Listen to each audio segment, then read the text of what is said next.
Hello everyone, welcome to my class. இன்னைக்கு கிளாஸ்ல நாம பார்க்க போற topic Birches written by Robert Frost. இந்த எபிசோட்ல நாம பார்க்க போறது ஒரு essay on birches. இன்னொரு எபிசோட் நான் அப்லோட் பண்ணியிருக்கேன் ஆல்ரெடி. அதுல line by line analysis of the poem இருக்கும். ஓகே, அதுவும் இதே பிளேலிஸ்ட்ல உங்களுக்கு கொடுத்துருக்குறேன். Before we get into the class, a kind request, நம்ம சேனல் இன்னும் சப்ஸ்கிரைப் பண்ணலைன்னா சப்ஸ்கிரைப் பண்ணுங்க, உங்க ஃப்ரெண்ட்ஸ்க்கும் ஷேர் பண்ணுங்க, சஜஸ்ட் பண்ணுங்க. Thank you. So let's get into the essay. Introduction. Robert Frost wrote Birches between 1913 and 1914, publishing it in the Atlantic Monthly in 1915. Okay, so எழுதினது என்னவோ between 1913 and 1914 இருக்கலாம். ஆனா இது பப்ளிஷ் ஆனது எப்போ 1915ல எந்த ஜேர்னல் அப்படின்னா Atlantic மந்த்லில. Later it became part of his poetry collection called Mountain Interval. Okay, so அதுக்கப்புறம் தான் அவரோட poetry collection Mountain Interval அப்படிங்கிற poetry collectionல அதை ஆட் பண்றாங்க. The poem is written in blank verse. It reflects on life, childhood memories and the balance between imagination and reality. So இந்த poem எப்படி இருக்கு? It is written in blank verse. Blank verse அப்படிங்கிற rhyme schemeல எழுதப்பட்டிருக்கு. It reflects on life. என்ன thinking over. Okay, ஒரு விஷயத்த ரொம்ப யோசிச்சு பாக்குறது, லைஃபை பத்தி பின்னாடி நடந்த சில விஷயங்களை திங்க் பண்ணி நம்ம லைஃப்ல முன்னாடி நடந்த விஷயங்களை திங்க் பண்றோம் இல்லையா, அதான் reflection on life. Childhood memories பத்தி இந்த போம்ல அவர் பேசியிருக்காரு. And the balance between imagination and reality, அது மட்டும் இல்ல, இமேஜினேஷன் கற்பனைக்கும் ரியாலிட்டி ப்ராக்டிக்கல் லைஃப். ஓகே, கற்பனைக்கும் ரியல் லைஃபுக்கும் இடையில ஒரு பேலன்ஸ் பண்ற மாதிரி இந்த போம் அமைஞ்சிருக்கு. The image of bent birch trees. So இந்த எஸ்ஸேக்கு பார்க்கறதுக்கு முதல் இன்னும் நல்ல போம் பத்தி தெரிஞ்சுக்கணும் அப்படின்னா ஒரு தடவை இந்த லைன் பை லைன் அனாலிசிஸ் பாருங்க. அது படிச்சுட்டு இந்த எஸ்ஸே படிக்கிறப்போ ரொம்பவே நல்லா புரியும். ஓகே, ஸோ அவர் என்ன பார்ப்பாருன்னா, அந்த பர்ச் ட்ரீஸ், அந்த ஒரு கார்டன் மாதிரி இருக்கும், நிறைய பர்ச் ட்ரீஸ் இருக்கு. அது வந்து லாங் ட்ரீஸ். அது ஓகே, யூரோப்பியன் கண்ட்ரீஸ்ல நிறைய இருக்கக்கூடிய ட்ரீஸ். அது எப்படி இருக்குன்னா பென்டா இருக்கான் நிறைய ட்ரீஸ். அதை பார்த்துதான் அவர் நிறைய இமேஜின் பண்றாரு. The poem begins with the speaker noticing bent birch trees. இப்போ நிறைய பெண்ட் ஆன birch trees பார்க்கறாரு. These trees stand out because they lean downward unlike the upright trees around them. இது வந்து வித்தியாசமா தெரியுது. They are standing outனா மற்ற birch treesல இருந்து இந்த சில birch trees வித்தியாசமா இருக்கான். ஸ்டாண்ட் அவுட் பண்ணதுன்னா தனித்துவமா தெரியுது. ஏன்? Because they lean downward, கீழ் நோக்கி சாஞ்சிருக்கான் அந்த birch trees எல்லாம். Unlike the upright trees around them. ஏன்னா நிறைய ட்ரீஸ் அப்ரைட்டா இருக்கு, மேல் நோக்கி போயிட்டு இருக்கு. ஆனா ஒரு சில birch trees மட்டும் இப்படி தலை கவுந்த மாதிரி கீழ் நோக்கி வந்துட்டு இருக்கு. The speaker imagines that a boy bent the trees by climbing and swinging from their tops. So அவர் எப்படி இமேஜின் பண்றாரு, இது எப்படி பெண்ட் ஆயிருக்கும் அப்படின்னு யோசிக்கிறாரு. அப்புறம் ஒரு பாய் அங்க மேல போய் அவன் என்ன பண்ணிருக்கான், ஸ்விங் பண்ணிருக்கான். ஒரு மரத்துல இருந்து இன்னொரு மரத்துக்கு போற மாதிரி ஸ்விங் பண்ணிருக்கான், அதனாலதான் பெண்ட் ஆயிருக்கு அப்படின்னு சொல்லி ஒரு இமேஜினேஷன் சொல்றாரு. This playful idea contrasts the more realistic cause, the weight of ice storms. இது வந்து ஆக்சுவலா ஒரு கற்பனை தான், இமேஜினேஷன். ஏன்னா பர்ச் ட்ரீஸ் ரொம்ப ஸ்ட்ராங்கா இருக்கும். ஒரு பாயால அந்த மாதிரி ஸ்விங் பண்ணி அதை வளைக்கவோ பெண்ட் பண்ணவோ முடியாது. பட் அவருக்கு அது நல்லா தெரியும். இருந்தாலும் அவர் சும்மா தான் என்ன பண்றாரு, அப்படி ஒரு இமேஜின் பண்ணி பாக்குறாரு. நல்லா இருக்கேன், ஒரு சில விஷயங்கள் நம்மளுக்கு ரியாலிட்டி புரிஞ்சாலும் நம்ம என்ன பண்ணுவோம், இது இப்படி இருந்தா நல்லா இருக்குமேன்னு இமேஜின் பண்ணிப்போம் இல்லையா, அந்த மாதிரிதான் அவர் இமேஜின் பண்ணிக்கிறாரு. So this playful idea contrast with the more realistic cause. இது அப்படியே கான்ட்ராஸ்டா இருக்கு. அவரோட இந்த இமேஜினேஷன் அப்படியே கான்ட்ராஸ்டா இருக்கு, எதிரா இருக்கு. எதுக்கு எதிரா இருக்கு? நிஜத்துக்கு எதிரா இருக்கு. ரியலிஸ்டிக் காஸ், உண்மையான காஸ். அந்த பர்ச்சஸ் ட்ரீ வளையறதுக்கு என்ன காரணம் தெரியுமா? The weight of ice storms. Ice storms இருக்கு இல்லையா, பனி புயல் அடிக்கிறப்போ அந்த பாரம் தாங்காம ஐஸோட அந்த வீசுற அந்த வேகம் தாங்காம தான் நிறைய ட்ரீஸ் என்ன ஆயிடுமா இந்த மாதிரி பெண்ட் ஆகுமா. Okay, he knows that. இருந்தா கூட அவர் என்ன பண்றாரு, இந்த மாதிரி இமேஜின் பண்றாரு. இந்த இமேஜினேஷன் நல்லா இருக்கு. ஐஸ் ஸ்டார்ம்ஸ்னால பெண்ட் ஆச்சுன்னு சொல்றதை விட எப்படி இருக்கு, பாய் பெண்ட் பண்ணிட்டான்னு சொல்ற இமேஜினேஷன் நல்லா இருக்குன்னு நினைக்கிறார். Ice storms and they impact. அடுத்தது ஐஸ் ஸ்டார்ம்ஸ் பத்தி பேசுறாரு. The speaker explains how ice storms weigh down birch trees. எப்படி வந்து ஐஸ் ஸ்டார்ம்ஸ் வந்து birch trees-அ வளைக்கும் அப்படின்றத பத்தியும் பேசுறாரு. Ice forms on the branches causing them to crack and glint in the sunlight. அந்த ஐஸ் எல்லாம் என்ன ஆகுமா, பிரான்ச்ல எல்லாம் அப்படியே நீங்க இதெல்லாம் பார்த்துருக்கலாம் நிறைய யூரோப்பியன் கண்ட்ரீஸ்ல இந்த டைம்ல எல்லாம் வின்டர் டைம்ல எந்த அளவுக்கு ஐஸ் ஸ்டார்ம்ஸ் இருக்குன்னு நியூஸ்ல எல்லாம் பார்த்துருப்பீங்க. அப்போ இந்த ட்ரீஸ் எல்லாமே எப்படி இருக்கும், அப்படியே ஸ்னோ கவர்டா இருக்கும், ஃபுல்லா ஸ்னோவா இருக்கும். அந்த மாதிரி ஸ்னோவா படர்ந்து இருக்குமா. அதுக்கப்புறம் சன் வர்றப்போ திரும்ப அந்த இதாகும் இல்லையா, வார்ம் ஆகும். வார்ம் ஆகுறப்போ அது வந்து அப்படியே மின்னுமா. அந்த இட் யூஸ் டு கிளிண்ட் அப்படிங்கிறாங்க. ஸோ அந்த ஐஸ் ஸ்டார்ம்ஸ் வந்து while the sun shines அந்த அந்த கிளைமேட்ல வந்து சிலப்போ சன் வர்றப்போ என்ன ஆகும் அப்படின்னா இட் யூசஸ் டு ஒரு ஒரு கிளிமரிங் எஃபெக்ட், ஒரு கிளிண்ட் தெரியுது அப்படின்னா ஒரு மின்னுமா அந்த ஐஸ் வந்து. The ice is so heavy that it bends the trees leaving them drooping for years. இந்த ஐஸ் சில ட்ரீஸ் என்ன பண்ணிருமா அப்படியே கவுத்திருமா, ரொம்ப ஐஸ் படர்ந்து சில ட்ரீஸ் என்ன பண்ணுமா இட் பிகம்ஸ் so heavy, அந்த வெயிட் தாங்க முடியாம அந்த ட்ரீஸ் என்ன ஆகுமா it bends the trees leaving them drooping for years. இப்படியே தலை கவுந்து ரொம்ப நாள் இருக்க வச்சிரும். வருஷக்கணக்கா சில ட்ரீஸ் தலை கவுத்தி பெண்ட் பண்ண வச்சிரும். எது, ஐஸ் ஸ்டார்ம்ஸ்ன்னு சொல்றாரு. A boy's imagination and independence. So இதுதான் ஃபேக்ட் அப்படின்னாலும் அவரோட இமேஜினேஷன் எப்படி இருக்கு, பாய் ஏறி கிளைம் பண்ண மாதிரி இருக்கு. அதை வந்து திரும்ப கண்டினியூ பண்றார். Returning to the idea of the bent trees, the speaker prefers to imagine a boy's playful adventures as the cause.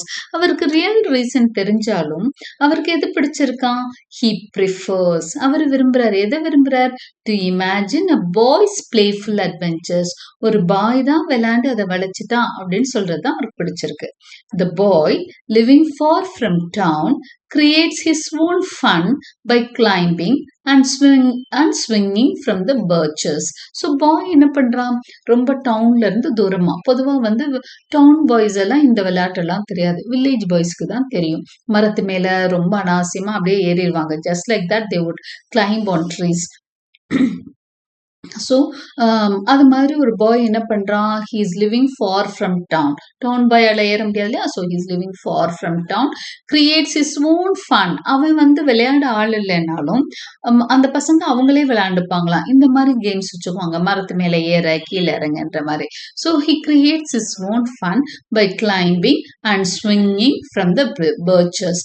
So climb பண்ணி அதோட உச்சிக்கு போய் அப்படியே ஸ்விங் பண்றானா, அப்படியே ஊஞ்சல் ஆடுறானா. Over time, his repeated climbs bend the trees.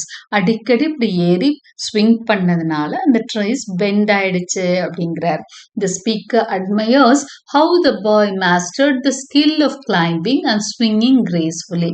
அடுத்தது அவர் என்ன சொல்றாரு, அட்மயர் பண்றாரு அந்த பையனை. எவ்வளவு அழகா அவன் ஏறுவான் தெரியுமா. He mastered the skill. எந்த ஸ்கில்ல மாஸ்டர் பண்ணிட்டான், ஆஃப் கிளைம்பிங் அண்ட் ஸ்விங்கிங். மரம் ஏறி அங்க இருந்து ஸ்விங் பண்ற அந்த ஹேபிட்டை மாஸ்டர் பண்ணி வச்சிருக்கான், அந்த ஸ்கில்ல மாஸ்டர் பண்ணிட்டான். Knowing when to let go to avoid damaging the trees. அதே மாதிரி அவனுக்கு தெரியுமா ட்ரீயை டேமேஜ் பண்ணக்கூடாதுன்னு சொல்லிட்டு ஒரு குறிப்பிட்ட கட்டத்துல விட்டுருவான் அப்படின்னு சொல்றாரு. ஸோ இது எல்லாமே அவரோட இமேஜினேஷன். தெரிஞ்சே இப்படி இமேஜின் பண்றாரு. ஐஸ் ஸ்டார்ம்ஸ்ல வளைஞ்சதுன்னு சொல்ல பிடிக்காம ஒரு பாய் ஏறி கிளைம் பண்ணி ஸ்விங் பண்ணதுனால வளைஞ்சதுன்னு சொல்றார். A longing for childhood. The speaker reveals a personal connection to the boy's experience. இதுக்கு வந்து அவருக்கு ஒரு பர்சனல், இப்படியே அவர் கற்பனை பண்றாருன்னா அவருக்கு ஒரு பர்சனல் கனெக்ஷன் இருக்குது. The speaker used to swing from birches as a child and now dreams of doing it again. சின்ன பையனா இருந்தப்போ இவரும் சின்ன சின்ன பர்ச் ட்ரீல ஏறி இந்த மாதிரி ஸ்விங் பண்ணியிருக்காராம். வளைக்க முடியாது. சின்ன ட்ரீஸ்ல ஏறி சும்மா ஆனா அந்த கேம் எல்லாம் விளையாண்டுருக்காரு. அதுதான் இப்போ இவரு இந்த பெரிய ட்ரீயை பார்த்துட்டும் கற்பனை பண்றார். Everyday struggles feel like navigating a dense forest with no path, full of obstacles like spider webs and sharp tricks. ஒவ்வொரு நாளும் வாழ்க்கையில பாத்தீங்க அப்படின்னா ஸ்ட்ரகிள்ஸ் தான் நிறைய ஃபேஸ் பண்றோம். எப்படிப்பட்ட ஸ்ட்ரகிள்ஸ் அப்படின்னா, ஒரு காட்டுக்குள்ள அடர்ந்த வனத்துக்குள்ள போறோம். a dense forest with no path, வழியே தெரியாத ஒரு டென்ஸ் ஃபாரஸ்ட்குள்ள நடந்து போறோம். full of obstacles like spider webs and sharp sticks. அப்படி போறப்போ நிறைய பூச்சிகளோட அந்த கூடுகள் இருக்கும், அடுத்ததா ரெப்டைல்ஸ் இருக்கும், ஷார்ப் ஸ்டிக்ஸ் இருக்கும். அப்படி எந்த வழியும் தெரியாம நம்ம என்ன பண்றோம், ஒரு அடர்ந்த வனத்துக்குள்ள போற மாதிரிதான் லைஃபும் அப்படின்னு சொல்றாரு. Swinging from birches represent a temporary escape from these frustrations. இப்போ லைஃப் வந்து நம்ம ஒவ்வொரு நாளும் நமக்கு எப்படி அமைய போகுதுன்னே தெரியல. ஒவ்வொரு நாளும் ஒவ்வொரு விதமான பிரச்சனைகளை மனுஷன் சந்திக்கிறான். ஸோ எத்தனையோ ஸ்ட்ரகிள்ஸை தாண்டி தான் அவ வர வேண்டியிருக்கு. ஸோ அந்த மாதிரி பிரச்சனைகளே சந்திச்சிட்டு இருக்க மனுஷனுக்கு என்ன வேணுமா, ஒரு டெம்பரரி எஸ்கேப் வேணும். இந்த ரியாலிட்டியில இருந்து ஒரு எஸ்கேப். அப்போ இந்த பர்ச்சஸ், இந்த இமேஜினேஷன், இது எல்லாமே அவருக்கு ஒரு டெம்பரரி எஸ்கேப். ஓகே, அந்த ஸ்விங்கிங் ஃப்ரம் பர்ச்சஸ் அப்படிங்கிறது temporary escape from reality. Escaping earth but staying grounded. The speaker wishes to leave life's burdens behind but emphasizes the desire to return. சிலப்போ அந்த மரத்து மேல ஏறுறது ரியாலிட்டியில இருந்து வெளியே போற மாதிரி, அதாவது எர்த்தை விட்டு வெளியே போற மாதிரி. ஓகே, எர்த்னா என்ன, பூமி, தரை இல்லையா? தரையில நடக்கிற கிளைம் பண்ணி ட்ரீ மேல ஏறுறப்போ ரொம்ப தூரம் எங்க ஏறிடுறோம், நம்ம எர்த்தை விட்டு தூரமா ஏறி போயிடுறோம். இது எப்படி இருக்கு அப்படின்னா, it is like leaving life's burdens behind. வாழ்க்கையோட சுமைகள் இருக்கு இல்லையா, லைஃப்ஸ் பர்டன்ஸ் இருக்கு இல்லையா, அதெல்லாம் பின்னால தள்ளிட்டு நம்ம என்ன பண்றோம், எங்கேயோ போயிட்டு இருக்க மாதிரி அது நிம்மதியான ஒரு பயணம் தான் மரம் ஏறுறது அப்படிங்கிறாரு. ஆனாலும் அதுல என்ன இருக்கும், ரொம்ப நேரம் என்ன பண்ண முடியாது, அந்த மரத்து மேல இருக்க முடியாது. திரும்ப என்ன பண்ணுவோம், கீழே வந்துதான் ஆகும். அப்போ there is a desire to return. எவ்வளவுதான் வாழ்க்கை வந்து நம்மளுக்கு அடி கொடுத்தாலும் நம்மளுக்கு கொஞ்ச நேரம் டெம்பரரி ரிலீஃப் போதும், திரும்ப அந்த வழிக்கே வந்துருவோம், அந்த லைஃப் கொடுக்குற பெயினை தாங்கிக்க வந்துருவோம்னு சொல்றாரு. அப்போ எர்த்தை எஸ்கேப் பண்ணுவோம், ஆனா கிரவுண்டுக்குள்ள வந்துடுவோம். we would stay grounded. அப்படி ஃபுல்லா எஸ்கேப்பிங் கிடையாது அப்படிங்கிற.